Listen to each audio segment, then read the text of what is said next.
Graça e a paz e o amor de Deus e a comunhão do Espírito Santo esteja com todos nós essa manhã. Que alegria podermos estar, mesmo nesse frescor, nessa garoa, estarmos aqui na presença de Deus, na casa de Deus.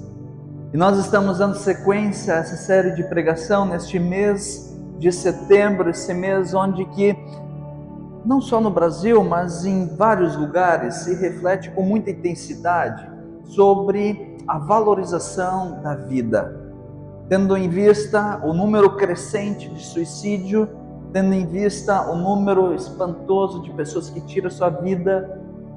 E diante desses fatos, nós como igreja, nós nos questionamos: qual é a raiz do problema?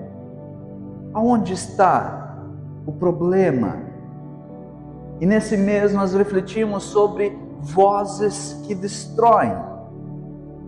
E se não bastasse vozes por vezes externas, que dizem: você não vale, você não presta, você isso, você aquilo, você não é bom, você isso, também nós temos vozes internas que nos destroem, não é verdade? Sentimentos que por vezes, se não bem geridos, administrados, podem se tornar um grande inimigo da nossa vida. Em uma das pregações eu trouxe esse dado, onde que, segundo a psicologia, a pessoa, o estado emocional dela, os sentimentos que estão dentro dela, faz com que ela veja a percepção no seu entorno. Então, se você está no fundo do poço, amargurado, sentindo-se mal, triste, com vários esses sentimentos destrutivos, é dessa forma que você vai ver o seu entorno. Agora, se você estiver com sentimento positivo, alegre, feliz apesar das dificuldades, você verá a realidade de outra forma. Eu gosto muito dessa ilustração. Sentimentos são fios desencapados. Sentimentos são fios desencapados que, ao serem tocados, causam uma descarga de dor. Então tem pessoas por aí que estão vivendo em um verdadeiro curto-circuito, que lembram-se sempre de sentimentos, episódios lá no passado, e aquele fio está desencapado, e quando a pessoa lembra daquilo, dá logo um choque, a pessoa se paralisa. Então, há muitos sentimentos que são destrutivos dentro de nós, e se não bem geridos, administrados, podem causar grandes estragos em nossa vida, ao ponto de nos conduzir a tirar a própria vida. Então, sentimentos têm poder sobre nós, e é fato. Sentimentos têm um grande peso sobre a nossa forma como nós vemos a realidade ao nosso entorno. Portanto, sentimentos, emoções, devem ter uma verdadeira observação e cuidado em nossa vida. E dando sequência a essa série, hoje nós queremos falar sobre ressentimento. Você conhece alguém que tem ressentimento? Ah, pastor. Eu não sou ressentido, mas lá atrás o meu irmão me falou isso, 25 anos atrás, num churrasco de domingo. Eu já perdoei, mas quando eu lembro, você vai ressentindo, você traz aquela experiência novamente para si, naquele momento, e sentimentos não envelhecem. Você já parou para pensar? Quando você menos se dá conta, aquele curto-circuito. E aí você vive uma vida um pouco dolorosa aqui, acolá, vai carregando ressentimentos que só nos fazem mal. Então, a temática dessa manhã nos chama a nós observarmos sobre esses sentimentos que vez ou outra vão sendo jogados diante dos nossos olhos. explicação sobre ressentimento diz o seguinte: ter ressentimento é um estado emocional caracterizado pela persistência da mágoa, raiva, frustração em relação a uma pessoa ou a um evento do passado, que continua a ser revivido e sentido no presente. É como se a ofensa ou a injustiça nunca tivesse sido superada, mantendo a pessoa presa a um sentimento de dor, decepção e amargura. Você é ressentido? Tem um ressentimento? Você conhece alguém que carrega esse peso tão desnecessário nas suas costas? Qual é a percepção bíblica a partir disso? Será que Deus quer que a gente viva dessa forma? Não. Deus não quer que nós vivamos com esses fardos, esses pesos. Deus não quer que a gente viva uma vida e lá diante da glória dele a gente chega lá e diz assim: bom, Deus chegando, abraçando, oh meu filho, que bom, você serviu ao próximo, amou, lidou, mas você não conseguiu se desprender das algemas, dos ressentimentos.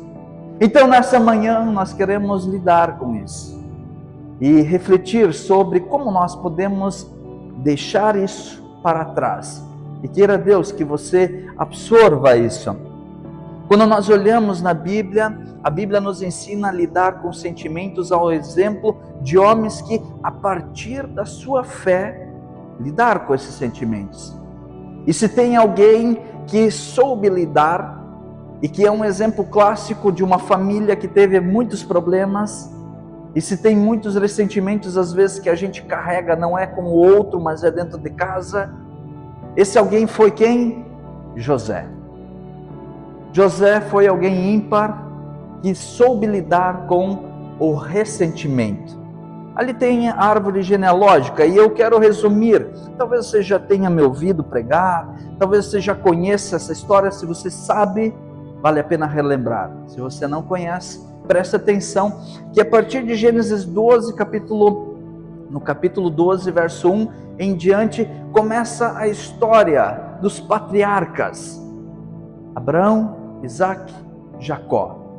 Esses homens que foram muito importantes para o povo de Israel, para a constituição do povo de Israel.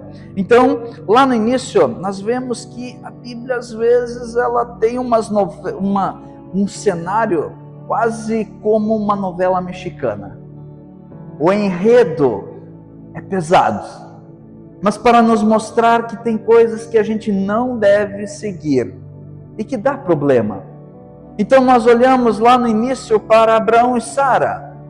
Sara já quase com 99 anos não tinha dado a luz ainda ao filho, a promessa que Deus tinha já dado, mas Sara e Abraão estavam naquela situação e Sara teve uma ideia genial. Ela disse: Abraão, eu já estou muito velha, não sei como é que vai ser, então pega aqui minha escrava Agar e tenha um filho com ela. E a gente sabe a história, dali descende Ismael, os ismaelitas, o povo muçulmano, toda aquela raiz a partir de um pecado, de um erro, de uma falta de confiança de que Deus é um Deus que não importa a condição, Deus faz milagres. Mas lá no finalzinho, Sara e Abraão então têm um filho, Isaque. Isaque foi alguém ímpar. Isaque, lá em Gênesis 21, nós vemos que Isaque já tinha uma certa idade. Isaque era meio devagarzinho, ele já estava quase 40 anos e ainda não tinha achado a mulher para casar. Naquele contexto, isso era bem grave. Hoje em dia, com 13, 14 anos, já tem meninos aí querendo constituir família, já tem tudo planejado. Isaque já estava com 40, então Abraão disse ao seu servo fiel: olha, pega aqui, diz, olha, vai lá na minha parentela e acha alguém para se casar com com Isaac, tadinho do Isaac, né? E então o servo trouxe Rebeca, e é um texto lindíssimo, esse contexto. Rebeca então vem e Isaac se apaixona por Rebeca, isso está lá em Gênesis 23, e Isaac diz, essa mulher, e eles têm então dois filhos gêmeos, que são quem? Esaú e Jacó. Jacó, que depois muda o nome, depois de uma lambança gigante que ele fez. Mas se a gente lê pela ótica da promessa de Deus, nós vamos perceber que quem de fato deveria ser o primogênito era de fato, né, Jacó. Porque enquanto estava na barriga da mãe, ela estava com dor, parecia que os dois viviam brigando, aqueles gêmeos. E Deus diz, olha, na tua barriga há duas crianças, duas nações, e o mais novo mandará sobre o mais velho. E isso não condizia com a lei da época, porque era o mais velho, o primogênito, que herdava, que mandava. Em dado momento, então, Jacó, sempre nutrido por Rebeca, dizendo, olha, é você, ô filhinho, né? E Esaú, tadinho. Esaú, então, foi caçar e tal, e um dia Jacó fez um ensopadão delicioso, e aí José chegou até Jacó e disse, me dá um pouquinho, Esaú chegou até Jacó e disse, temos vários pastores aqui, então me ajudem quando eu trocar os nomes, né? Então Jacó disse, não, eu te dou um pouquinho dessa comida, mas você vai ter que me passar a primogenitura. E Esaú disse, que é esse negócio de primogenitura? De nada vale. E passou. Só que o tempo foi passando e ele esqueceu dessa promessa, dessa promessa que ele tinha feito. E a história vai indo, dado o momento, Isaac já velhinho, ele diz, Esaú, hoje faz um baita churrasco para mim, que eu vou te abençoar. Não falou churrasco, né? Mas eu estou atualizando aqui. E ele disse, faz uma boa janta e eu vou te abençoar como o filho primogênito. E Rebeca escutou isso, e Rebeca disse, Jacó, te apressa, porque é você que vai ter que receber essa bênção. Então a gente sabe que aconteceu uma lambança ali grande, e Jacó, na cara dura, né, enganou o pai, e ele recebeu a bênção. Esaú chegou em casa e viu a cena, e prometeu a morte a Jacó. E Jacó então foge para a região de Padã Aram, né, na região do futuro sogro Labão. E quando ele chega lá, ele encontra uma menina e se apaixona. Jacó se apaixona por quem? Raquel. Ele chega para o sogrão lá e diz, eu quero me casar com Raquel. E ele disse, o sogro disse, não, tudo bem, só trabalha 7 anos aqui que eu te dou a mão da minha filha. Passou os 7 anos, na noite, ele ia dar a mão, ele fez o quê? Ele disse, Jacó, vem cá. Na verdade, nós temos uma tradição aqui. Nós não permitimos que a filha mais nova se case antes. Então, tu vai ter que casar com Lia. E ele disse, mas como? Eu não amo Lia, eu amo Raquel. Aí ele disse, não tem problema, trabalha mais 7 anos aqui, e aí eu te dou a mão da mulher que tu ama. Olha que confusão. E a Bíblia não deixa de negar que daqui aconteceu muito problema. Então, Lia teve vários filhos, e Raquel, a mulher que que Jacó amava, ela não conseguia engravidar. Até que um dado momento, lá em Gênesis, perto de Gênesis 30, nasce o filho da esposa amada, José. E José não negava que ele amava mais o filho José. Jacó não negava que ele amava mais José. Isso é um grande problema, quando os pais têm o filhinho preferido. E então José, ele se achava um pouquinho, ele tirava assim aquela casquinha de filho preferidinho, tanto que Jacó deu uma túnica muito cara para José. E José então tinha sonhos e revelações de sonhos. E ele dizia, olha, um sonho lá tinha 10 feixes, 11 feixes de trigo, e esses 11 feixes então se dobravam diante dele. E aquilo lhe foi uma ofensa muito grande aos irmãos. Como é que nós vamos nos dobrar diante de ti? Então aquela raiva entre os irmãos, né, cada vez crescia mais. E o texto vai indo, até o ponto que os irmãos, eles tramam a morte de José. Até que o ponto em que José então leva a comidinha lá para os irmãos, enquanto eles estavam trabalhando, e os irmãos falaram, hoje nós vamos matar José. E pegaram ele e jogaram dentro de um poço. E quando aí Rubem, um dos irmãos, pensou, puxa, não vamos matar ele, né? Mas de noite eu vou lá e vou tirar ele daqui. E nisso está vindo uma caravana que estava indo para o Egito.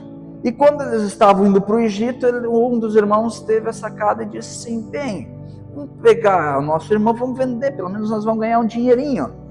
E aí venderam José como escravo para o Egito.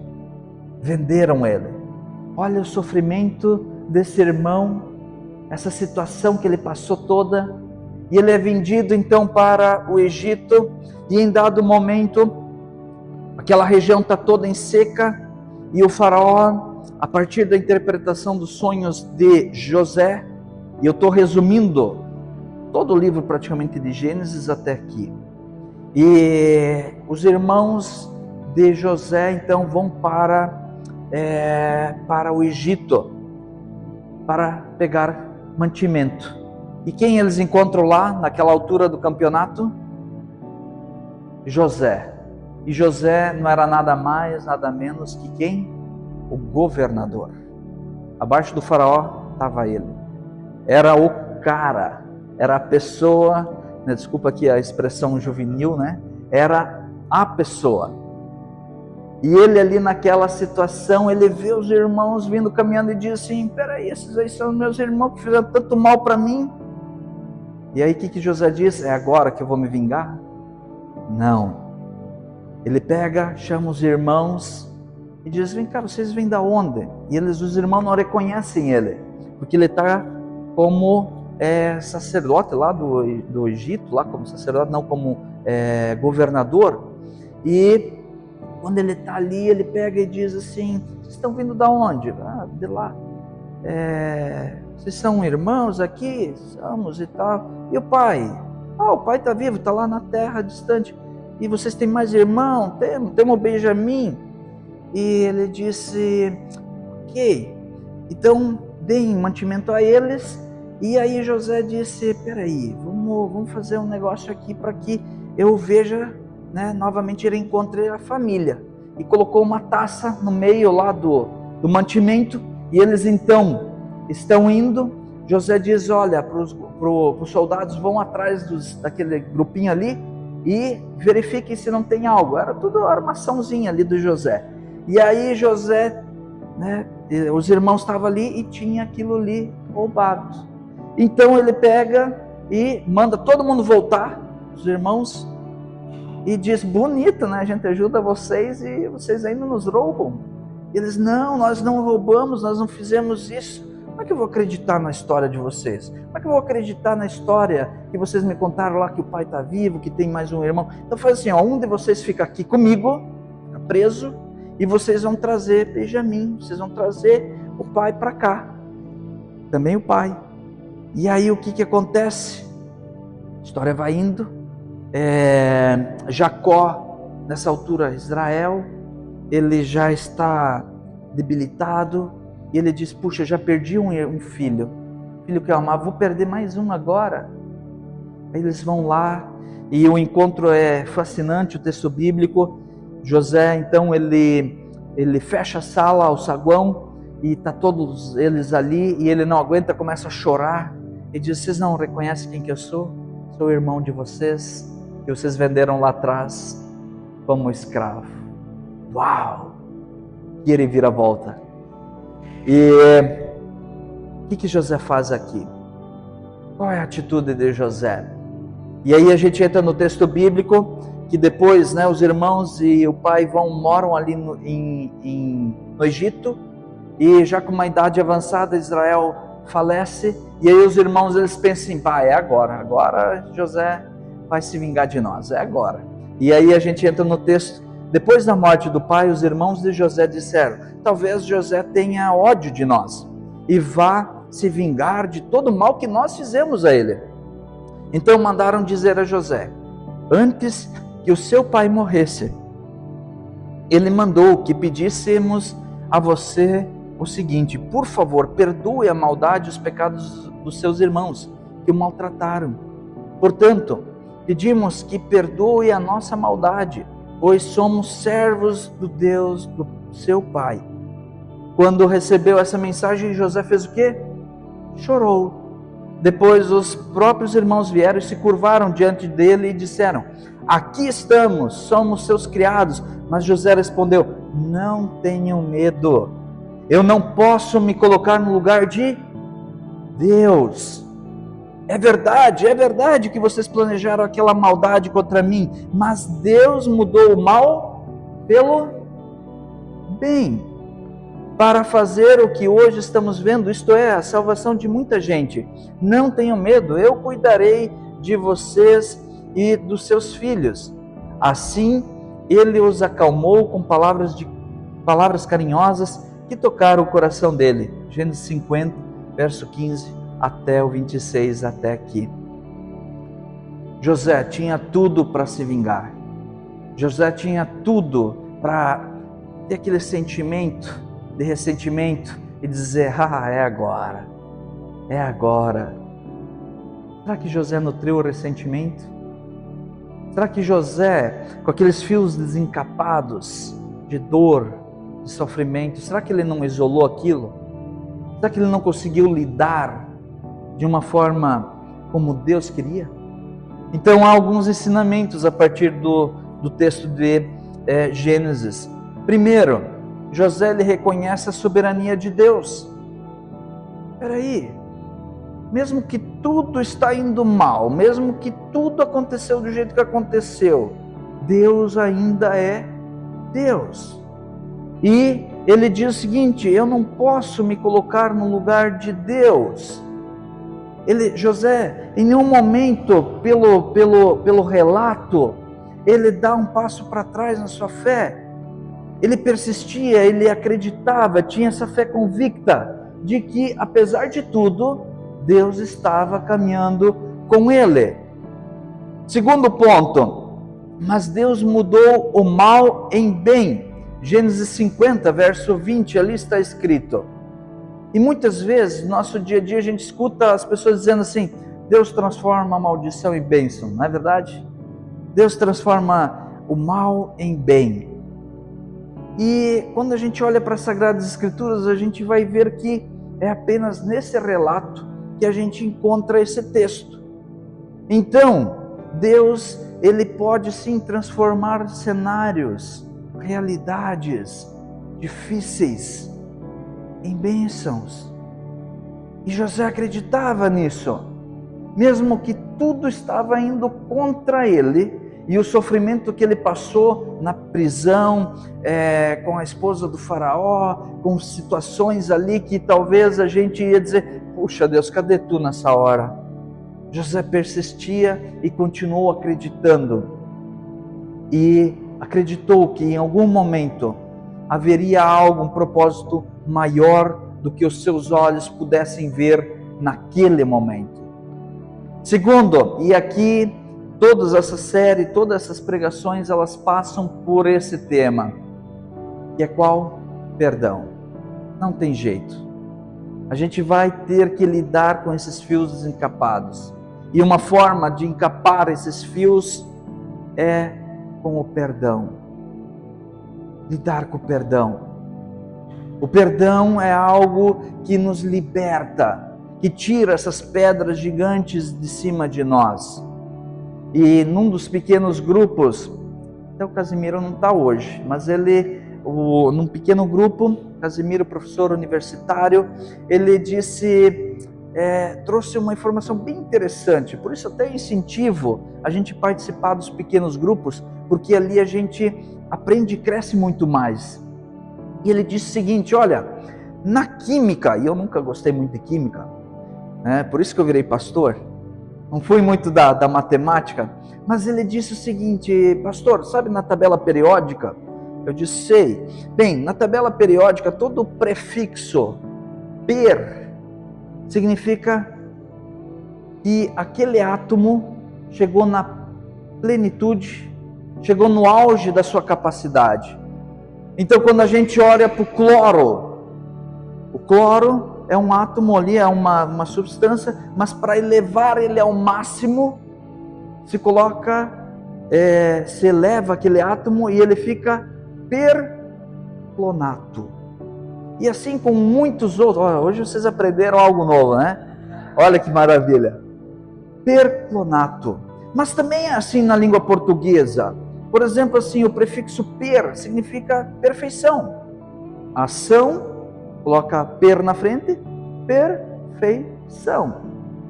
Quando a gente olha perdão, é um ato máximo do dom de doar, de dizer assim: esse fardo aqui não cabe a mim. A gente vai ter que lidar com o perdão. Mas é muito difícil.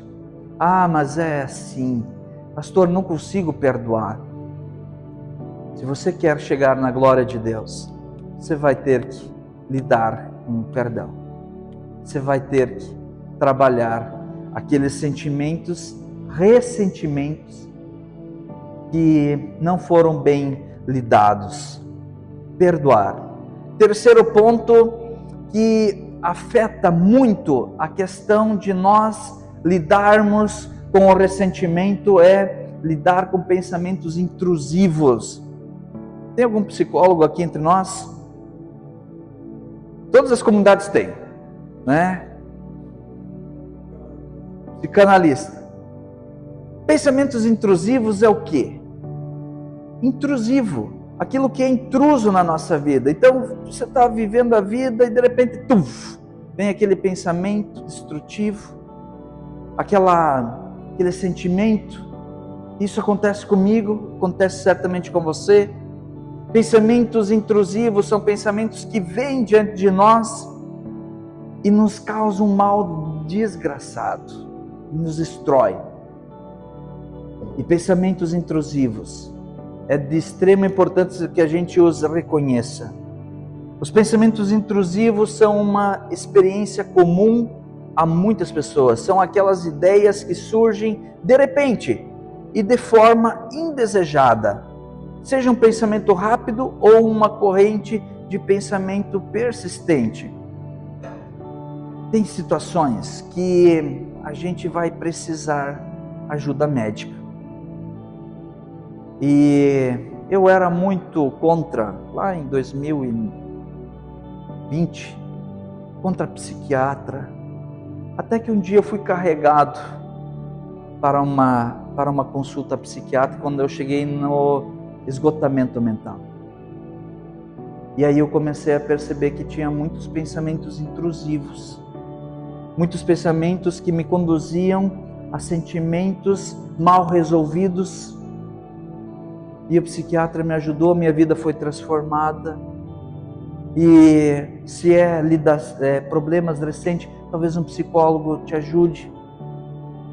Então, além da palavra de Deus, nós precisamos perceber que muitas vezes nós vamos precisar de ajuda, para que não chegamos a algum momento da vida estacionados na estrada da vida, em curto total. Então, pensamentos intrusivos nos ajudam, nos paralisam. Tem um livro muito interessante que é esse daqui O Poder do Agora. Alguém já leu? Esse aqui é um livro que vale a pena você adquirir, do Toller. Ele diz o seguinte, ele diz que, sabe, os pensamentos que você tem do ontem, 90% deles não servem para nada. Para nada. Serve só para você pegar aqueles pensamentos, jogar no vaso e puxar a descarga. Eckhart Tolle, ele diz que da mesma forma como 90% dos nossos pensamentos que nos puxam para trás, também 90% dos pensamentos que nós temos sobre o futuro, sobre a ansiedade, não serve para nada. Jesus Cristo, lá em Mateus 6, diz o quê? Não andeis ansiosos, olha os passarinhos. Jesus está dizendo, olha, viva o hoje, o agora. E aí a gente vai começar a perceber que muitas vezes os nossos pensamentos que nos destroem tanto, não são tão grandes assim. Como é que foi? O momento que você acordou hoje de manhã, será que foi tão ruim assim? Ontem, olha quantas bênçãos que você teve. E às vezes o nosso cérebro, ele faz uma lambança gigante. De uma formiguinha vira um elefante. Parece que a gente não consegue mais lidar com nada. Eckhart Tolle, ele vai dizer, viva o hoje, o agora. E Jesus Cristo diz assim, Filipenses capítulo 4, se não me falha a memória, ali Paulo também diz, não andeis ansiosos, vivam o hoje. Viver o hoje, saber lidar com a dinâmica da vida, com os sentimentos que vão surgindo dentro de nós e saber processá-los. José lidou com os sentimentos intrusivos, lidou com o perdão com os irmãos, reconheceu Deus como soberano. É isso que vai nos ajudar a lidar com muitos ressentimentos que nós temos. Primeiro, reconhecer a soberania de Deus sobre a nossa vida e que Deus pode usar uma situação muito ruim como bênção, como forma de transformação. Primeiro, reconheça quem é Deus. Segundo ponto é perdoar. É difícil, mas é uma tarefa que nós precisamos fazer na nossa vida, porque quando aparecem os recreios da vida, ali a gente se sente bem, porque a gente lidou com os sofrimentos, com o perdão. Terceiro é o quê? Lidar com os pensamentos, as emoções. Se nós não conseguirmos, nossa vida vai ser pesada. E será que é isso que Deus quer? Não. Deus quer que nós vivamos bem, que nós vivamos alegres, assim como José fez. E Deus vai abrindo os caminhos até chegarmos à sua glória. Que Deus nos abençoe nessa tarefa. Não é uma tarefa simples, mas fica de dever de casa, da porta para fora hoje. Reconheça quem é o Senhor sobre a tua vida. Reconheça que Ele é aquele que faz. Lide com o perdão. Terceiro, lide com os pensamentos que você tem. Não tente varrer embaixo do tapete da tua vida, porque um momento você vai ter que fazer uma faxina. E aí é difícil. Então lide diariamente, viva o agora. Saiba que o único momento que nós temos é o agora. Não é o amanhã, ainda está longe. O ontem já passou. O ontem já é falecido. Não serve para mais nada. Então, lide com essa dinâmica da vida. Que Deus nos abençoe nessa tarefa, hoje e sempre. Amém.